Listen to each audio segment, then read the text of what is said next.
Nous sommes aujourd'hui avec Agnès Grondin, députée d'Argenteuil. Vous avez annoncé le 7 mars dernier que le gouvernement du Québec accorderait à la TVC d'Argenteuil un montant total de 76 795 Ce montant est d'environ 23 000 de plus que le 53 000 que le gouvernement provincial allouait déjà à la TVC d'Argenteuil chaque année. Pouvez-vous m'en dire un peu plus sur la provenance de ces fonds?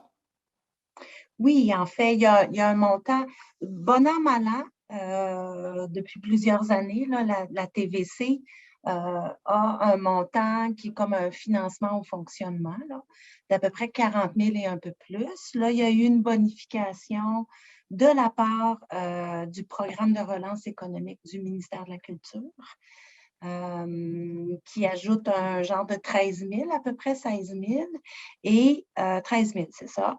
Et par la suite, il y a un 23 000 cette année qui a été aussi accordé par le ministère du Travail, donc qui est pour les organismes communautaires, parce que la TVC est un organisme communautaire. Donc, ça fait une somme de 76 000, un peu plus. Puis pourquoi est-ce que c'est important pour le gouvernement provincial d'appuyer les médias communautaires pendant la pandémie? Ben, à mon avis, c'est fondamental. D'une part, on le sait que pendant la pandémie, ça a été difficile, ça a été des conditions pas si faciles, que ça soit en termes de sources de financement auprès de commanditaires, autour de... Bon, donc ça, c'est une chose. Pourtant, l'information, elle est cruciale. L'information locale et régionale l'est d'autant plus. Et en plus, se rajoute toute la question des organismes communautaires.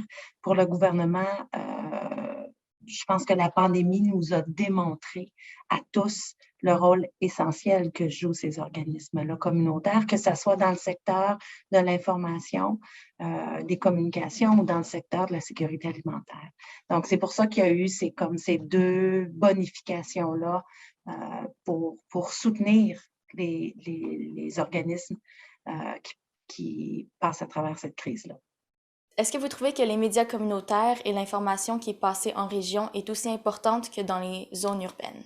Pour moi, c'est plus important dans le sens où dans les zones urbaines, il peut y avoir une diversité de communication ou de voies de communication ou d'échange. En région, il y a beaucoup moins cette diversité-là et on a besoin de savoir ce qui se passe dans nos communautés. Et ce n'est pas à travers des médias nationaux comme Radio-Canada ou tout autre, là, où on sait ce qui se passe là, à La Chute ou à Brownsburg ou à Saint-André ou à Gore ou à Wentworth. Donc, à travers nos médias locaux comme ça, on comprend mieux l'identité de nos différentes communautés. Je pense que ça, c'est fondamental là, en termes de qualité de vie. C'est facile là, de plonger et d'oublier ce qui se passe près de chez nous, là, surtout quand on a des nouvelles à l'international. Surtout. Donc, des fois, et je trouve que nos médias locaux, régionaux, ils ont plus d'optimisme. On voit plus souvent des belles histoires, on met plus en valeur les anecdotes ou les histoires qui sont plus positives, optimistes, solides, qui ont une notion de solidarité. Donc ça, je trouve que ça nous fait du bien à notre santé mentale. Vous avez également annoncé le 9 mars dernier une aide financière de 505 000 à la MRC d'Argenteuil.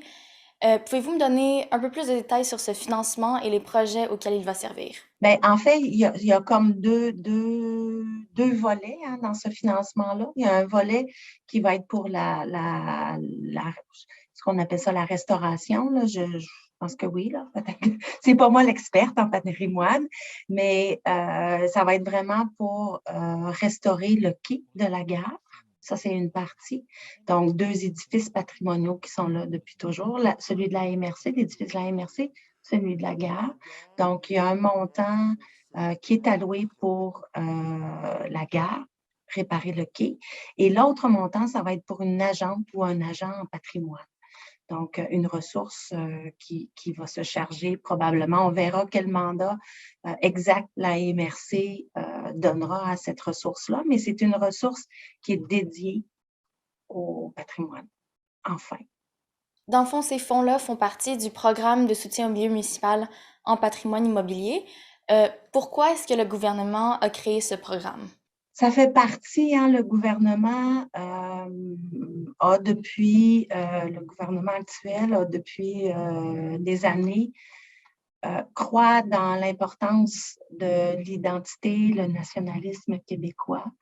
Donc, que ce soit la langue ou que ce soit le patrimoine, c'est un élément de plus qu'il faut protéger. Donc, en créant ce programme-là pour accompagner le milieu municipal à davantage planifier, protéger, sauvegarder, on pourra utiliser le terme qu'on veut, mais ça fait partie de notre identité, surtout en région. Donc, pour moi, c'est vraiment deux piliers, la communication locale, régionale, le patrimoine qui fait qu'on est fier de qui on est, là. Et donc, c'est important de soutenir les activités et les organismes qui les portent